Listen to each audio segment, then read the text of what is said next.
The faith K drama episode 14 continuation.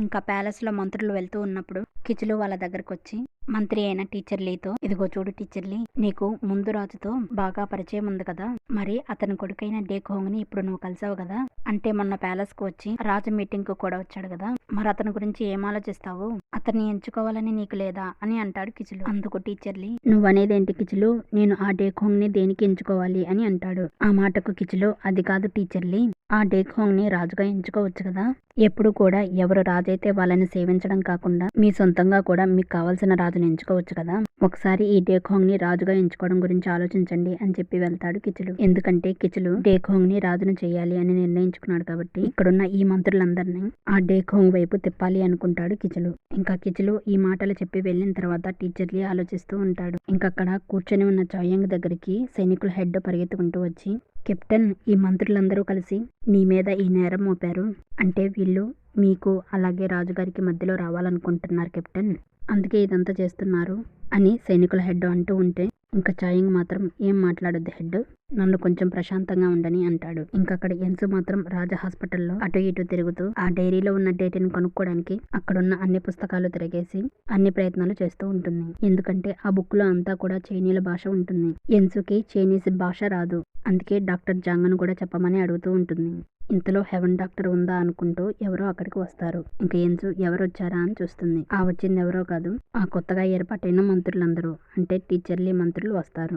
ఇంకా వాళ్ళు ఎన్సుని కలవడానికి కూర్చుంటారు. ఇంకా టీచర్లీ ఎన్సుని, నీ గురించి అంతా విన్నాను, నీకు ఫ్యూచర్ తెలుసంట కదా హెవెన్ డాక్టర్, మరి ఈ గోరియా రాజ్యం ఫ్యూచర్ సంగతి ఏంటి అని అడుగుతారు. ఇంకా అక్కడే ఉన్న డాక్టర్ జాంగ్బిన్ ఆ మంత్రులతో, ఇదిగో చూడండి, మన రాజుగారు ఈ హెవెన్ డాక్టర్ ని కాపాడే బాధ్యత నాకు అప్పగించారు, అందుకే మిమ్మల్ని అడుగుతున్నాను, మీరంతా ఇక్కడికి ఎందుకు వచ్చారు, అయినా మీ ప్రశ్నలకు ఈ హెవెన్ డాక్టర్ ఎందుకు సమాధానం ఇవ్వాలి అని అడుగుతాడు. అప్పుడు ఈ జాంగ్బిన్ అన్న మాటకు ఆ మంత్రులు జాంగ్బిన్తో, ఇదంతా కూడా మేము ఈ దేశం క్షేమం కోసం చేస్తున్నాము, ఇప్పుడు హెవెన్ డాక్టర్ గురించి అందరూ అనుకుంటున్న మాట నిజమే అయితే, అంటే తనకి ఫ్యూచర్ తెలుసు అన్న మాట నిజమైతే తన నాలెడ్జ్ని పవర్ని ఈ దేశం క్షేమం కోసం ఉపయోగిస్తాము, అలా కాకుండా తను చెప్పేదంతా అబద్ధమైతే అప్పుడు ఈమె చెప్పే మాటల్ని వినొద్దని రాజుగారితో మేము చెప్తాము, అందుకే ఈ అమ్మాయిని ప్రశ్నలు అడగడానికి వచ్చాము అని అంటారు మంత్రులు. ఇంకా వీళ్ళ మాటలు విని ఎన్సు నవ్వుకుంటుంది.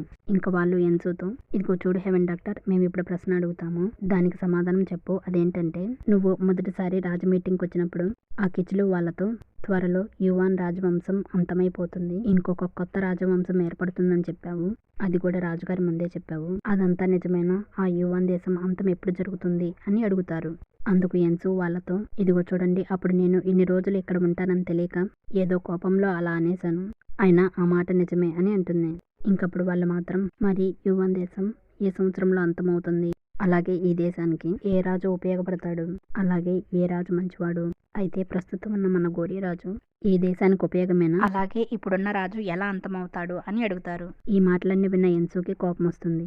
అంటే రాజు గురించి అలా అడిగేసరికి ఎన్సుకి బాగా కోపం వచ్చి, ఇదిగో చూడండి, అంత ముఖ్యమైన సీక్రెట్ ని నేను చెప్పను, ఒకవేళ మీకేమైనా తెలియాలి అంటే ముందు రాజుగారి దగ్గర నుంచి పర్మిషన్ తీసుకొని రండి, రాజుగారు చెప్పమంటే అప్పుడు నేనేదో కొద్దిగా చెప్తాను, అంతేగాని మీరు ఇలా వచ్చి నన్ను అడిగితే నేనేం చెప్పను అని గట్టిగా వాళ్ళతో చెప్పి అక్కడి నుంచి లోపలికి వెళ్తుంది ఎన్సు.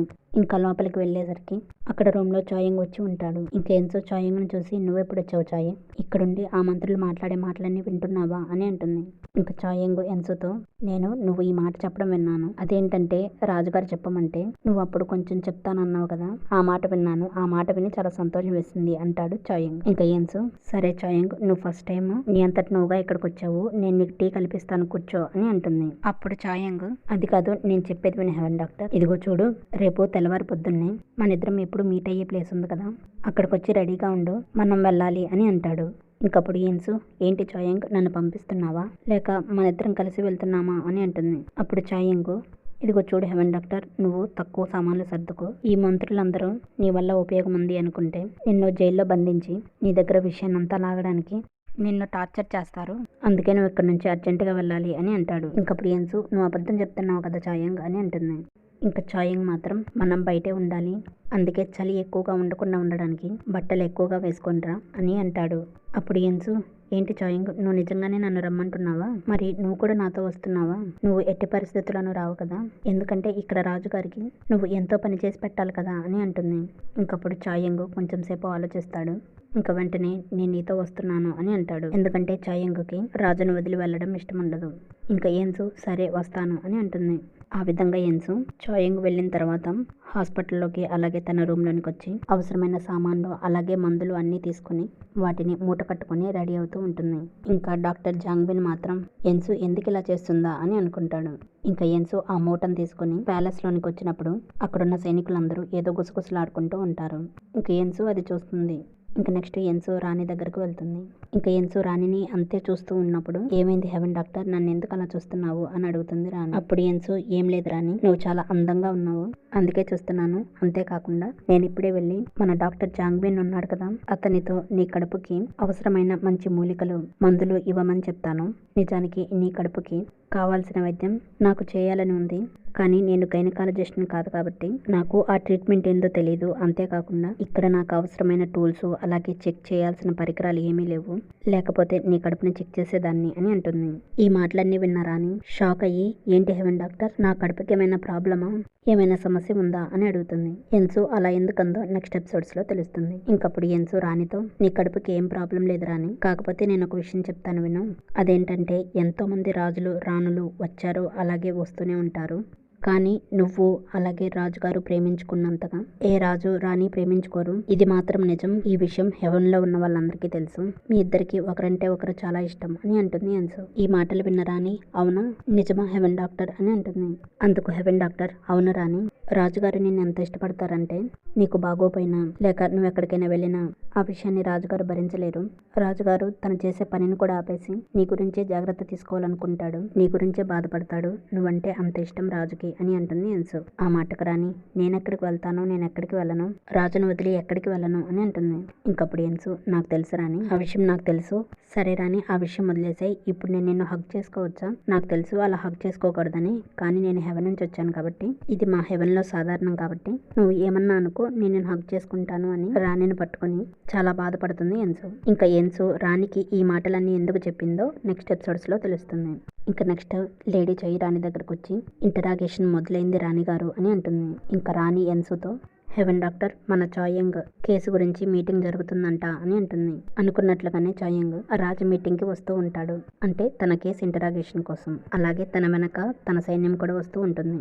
ఇంకా చాయంగ్ ఇంటరాగేషన్ కోసం లోపలికి వెళ్ళబోయే ముందు ఒక్క నిమిషం ఆగి తన సైనికులతో ఈ మీటింగ్ తర్వాత మీరంతా బాగా పనిచేయండి అని అంటాడు. సైనికులంతా చేస్తాం కెప్టెన్, నువ్వు చెప్పినట్లుగా చేస్తాము అని అంటారు.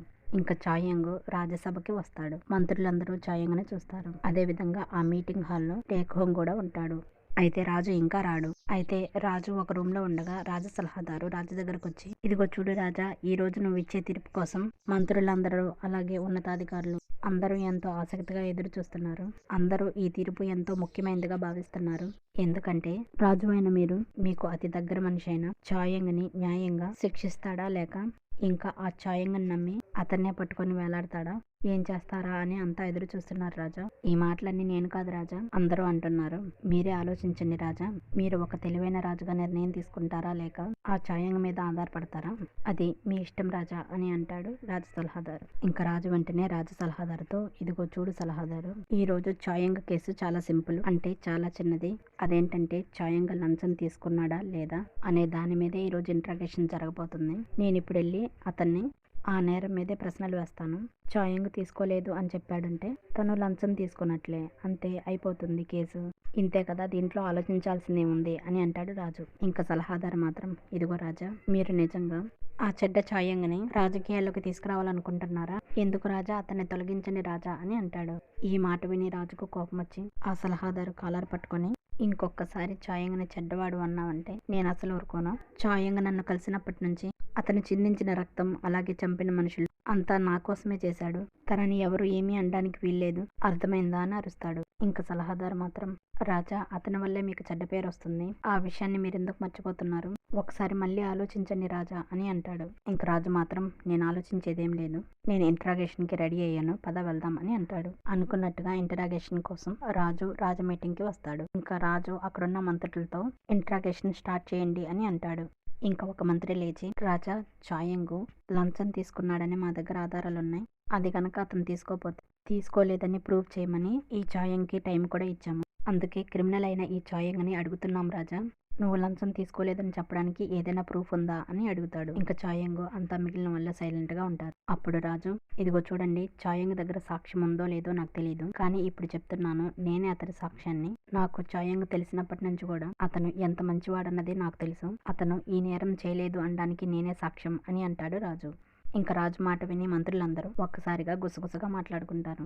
ఇంకా ఇంతలో టేక్ హోంగ్ లేచి, రాజా, నేను మీకు ఒక సలహా ఇవ్వాలనుకుంటున్నాను. అదేంటంటే ఈ రోజు అసలు మీటింగ్ ఎందుకు? ఈ క్రిమినల్ అయిన చాయంగ్ను విచారించి అలాగే అతని ప్రశ్నలు వేసి అతని నేరానికి తగిన శిక్ష వేయాలి. అంతేకాని రాజు అయిన మీరు ఆ క్రిమినల్ తరపున ఉండి మీ పర్సనల్ ఫీలింగ్స్ తో అతన్ని రక్షించకూడదు కదా అని అంటాడు డేక్ హోంగ్. ఇంకా ఈ మాట విన్న తర్వాత రాజు డేక్ హోంగ్ తో ఏదో అనబోతున్నప్పుడు వెంటనే చాయంగ్ కలగజేసుకుని, రాజా, నేను మాట్లాడతాను. అదేంటంటే గత 7 సంవత్సరాలుగా నేను కేవలం ఉదాల్చికి కెప్టెన్ గా మాత్రమే ఉన్నాను. నేను డబ్బులేం సంపాదించలేకపోయాను. అయితే ఈ మధ్య రాజుగా వచ్చిన మీరు నా పైన చూపించిన ప్రేమకు ఎంతగానో లోనయ్యి అహంకారంతో డబ్బుకు ఆశపడ్డాను.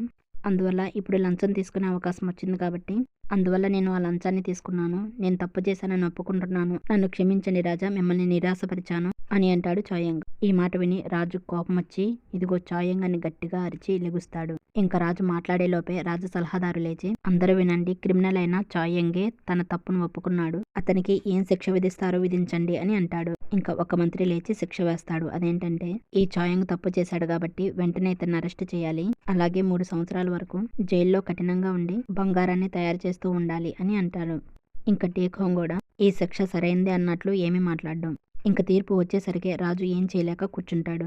ఇంకా రాజు కూర్చున్నప్పుడు చాయంగ్ రాజును చూసి, ఏం కాదు, అంతా నేను చూసుకుంటాను అన్నట్లు సైగ చేస్తాడు. ఇంకా అప్పటి వరకు కంగారు పడుతున్న రాజు చాయంగ్ సైగను అర్థం చేసుకుంటాడు. ఇంకా వెంటనే ధైర్యంగా ఉంటాడు రాజు.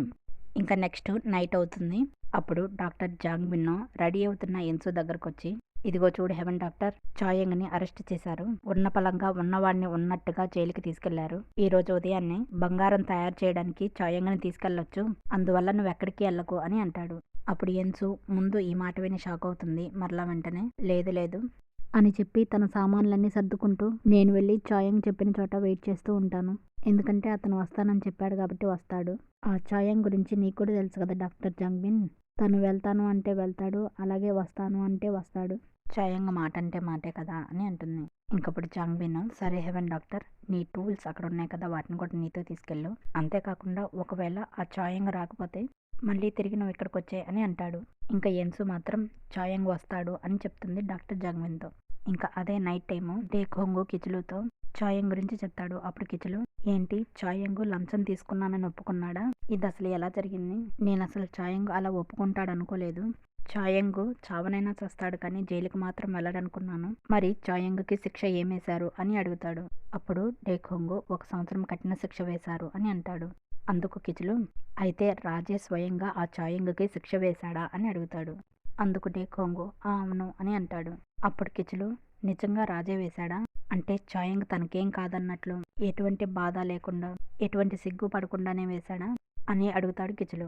అప్పుడు టేక్ హోంగ్ ఆలోచించి తీర్పు చెప్పేటప్పుడు రాజుని అలాగే చాయంగ్ని ఇద్దరిని గుర్తు చేసుకుంటాడు టేక్ హోంగ్. ఇంకప్పుడు టేక్ హోంగ్ కిచులుతో, అవును కిచులు, ఆలోచిస్తే వాళ్ళిద్దరినీ చూస్తే రాజు శిక్ష వేస్తున్న జడ్జిలా లేడు, అలాగే ఆ చాయంగ్ కూడా క్రిమినల్ లాగా కనిపించలేదు. వాళ్ళిద్దరి కళ్ళల్లో ఎటువంటి కోపం గాని బాధ గాని అసహ్యం గాని ఏమీ కనిపించలేదు అని అంటాడు టేక్ హోంగ్. ఇంకప్పుడు కిచులు, నేను అనుకున్నట్లే జరుగుతుంది అని అంటాడు. అప్పుడు టేక్ హోంగ్, ఏం జరుగుతుంది కిచులు అని అంటాడు. ఇంకా కిచులు కోపంగా, ఏముంది, ఆ చాయంగ్ మళ్ళీ ఏదో ప్లాన్ చేస్తున్నాడు, నేను వెంటనే ఆపాలి అని తన మనుషులైన ఎంజాని అలాగే సామ్హేని కోపంగా పిలుచుకుంటూ వెళ్తాడు కిచులు. ఇంకా టేక్ హోంగ్ మాత్రం అలా చూస్తూ కూర్చుంటాడు. ఇంకా అక్కడ రాజ ప్యాలెస్ దగ్గర అదే రోజు రాత్రి రాజు టెన్షన్గా అటు ఇటు తిరుగుతూ ఆలోచిస్తూ, రాణితో నేను ఖచ్చితంగా చెప్పగలను, మధ్యాహ్నం చాయంగ్ తన మనసులో ఏమనుకుంటున్నాడో నాతో చెప్పాడు. అదేంటంటే అంతా బాగైపోతుంది, నేను చూసుకుంటాను అన్నట్లు చెప్పాడు.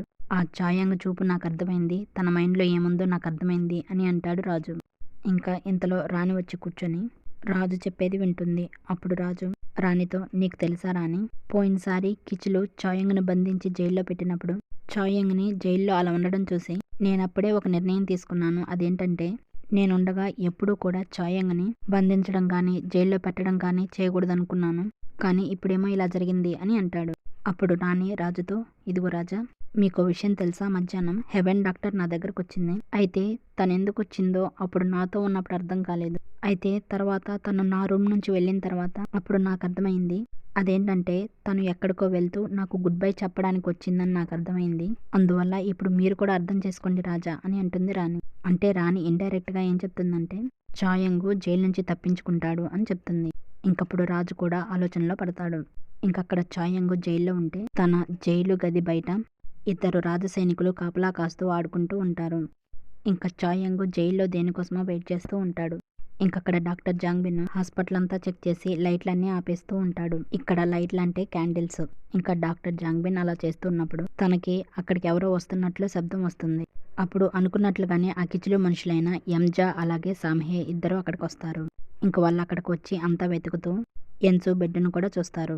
కానీ ఎన్సు బెడ్ మీద ఉండదు. ఇంకా ఎంజా ఎన్సు కోసం వెతుకుతూ అక్కడే ఉన్న ఒక నర్స్ అబ్బాయిని పట్టుకొని హెవెన్ డాక్టర్ ఎక్కడ ఉంది అని అడుగుతాడు. ఆ అబ్బాయి జాంగ్బిన్ చెప్పమన్నట్లు చెప్తాడు. దాంతో ఎంజా వాళ్ళు ఎన్సును వెతుక్కుంటూ అటువైపు వస్తారు. వాళ్ళు వచ్చేసరికి జాంగ్బిన్ అలాగే ఎన్సు వెళ్తూ ఉంటారు. ఇంకా ఎంజా వెంటనే డాక్టర్ జాంగ్బిన్ మీద దాడి చేసి ఎన్సుని ఎత్తుకెళ్లాలని చూస్తాడు. కానీ నిజానికి ఎంజా ఫైట్ చేసి ఎన్సుని తీసుకెళ్లాలనుకున్నప్పుడు ఎన్సును చూస్తే అక్కడుంది ఎన్సు కాదు. ఆ మూగమ్మాయి అయిన డోకి ఎన్సు బట్టలు వేసుకొని ఎన్సులాగా డాక్టర్ జాంగ్బిన్ పక్కన నడుచుకుంటూ వెళ్తూ ఉంటుంది.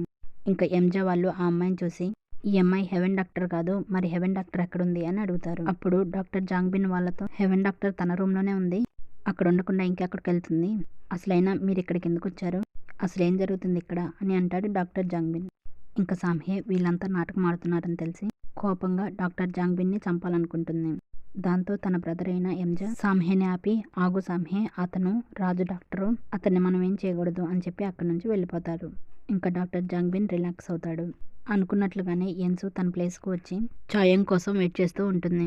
ఇంకొంచెం సేపటికి డేమనా సీక్రెట్గా జైలు దగ్గరకు వచ్చి అక్కడ ఉన్న రాజు సైనికుల్ని కొట్టి వాళ్ళ దగ్గర ఉన్న తాళాలు తీసుకుని చాయంగ్ గదికి తాళాలు తీస్తాడు. దాంతో చాయంగ్ బయటకు వచ్చి అక్కడున్న నిప్పు కర్రలతో ఎదురొచ్చిన కొంతమంది రాజ సైనికుల్ని కొట్టి చాయంగ్ బయటకు వెళ్తాడు. ఇంకా ఈ విషయాన్ని తెల్లవారుజామునే సైనికుల హెడ్ అలాగే లేడీ చాయి రాజు దగ్గరకు వచ్చి చెప్తారు. ఇంకా ముందు రాజు షాక్ అయ్యి ఏంటి చాయంగ్ తప్పించుకున్నాడా అని వాళ్ళతో అంటాడు. ఇంకా వాళ్ళు అవును రాజా, అక్కడున్న రాజ సైనికుల్ని కొట్టి చాయంగ్ తప్పించుకున్నాడంట రాజా అని అనగానే వెంటనే సైనికుల హెడ్ రాజా కెప్టెన్ కోసం రాజ సైనికులంతా వెతుకుతున్నారు, వాళ్ళంతా ఇప్పుడు ప్యాలెస్ చుట్టూ తిరుగుతున్నారు, కానీ కెప్టెన్ ని పట్టుకోలేరు అని నవ్వుతాడు. ఇంకా రాజు కూడా అర్థమవుతుంది కాబట్టి ఇంక వెంటనే వాళ్ళని వెళ్ళండి మీరు అని అంటాడు.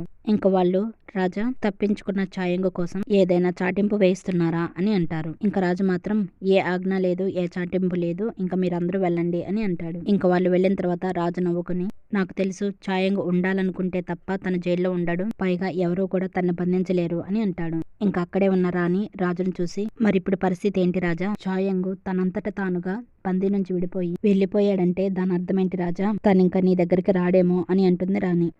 అందుకు రాజు ఏమో నాకు తెలియదు రాణి, నాకు తెలిసి చాయంగ్ నా మార్గంలో రాకూడదు అనుకుంటున్నాడు అనుకుంటా, అందుకే నా దగ్గర నుంచి వెళ్ళిపోయాడు అనుకుంటా, మరి చాయంగ్ ఏం ఆలోచిస్తున్నాడో ఏమో నాకు తెలియడం లేదు అని అంటాడు రాజు. ఇంకా చాయంగ్ తప్పించుకోవడంతో రాజు సైనికులు చాయంగ్ కోసం వెతుకుతూ ఎన్సు కూర్చున్న వైపు కూడా వస్తారు. ఇంకా ఎన్సు ఆ రాజు సైనికులు అటువైపుగా రావడం చూసి అక్కడే పక్కనే ఉన్న ప్లేస్ కు వెళ్లి దాక్కొని వాళ్ళని చూస్తుంది. ఇంకా ఎన్సు అలా దాక్కొని ఒకవేళ ఆ రాజ సైనికులు వస్తే వాళ్ళ మీద దాడి చేయడానికని చాయంగ్ ఇచ్చిన కత్తిని కాళ్లకు కట్టుకుని ఉంది కదా, దాన్ని తీయడానికి ప్రయత్నిస్తూ ఉంటుంది.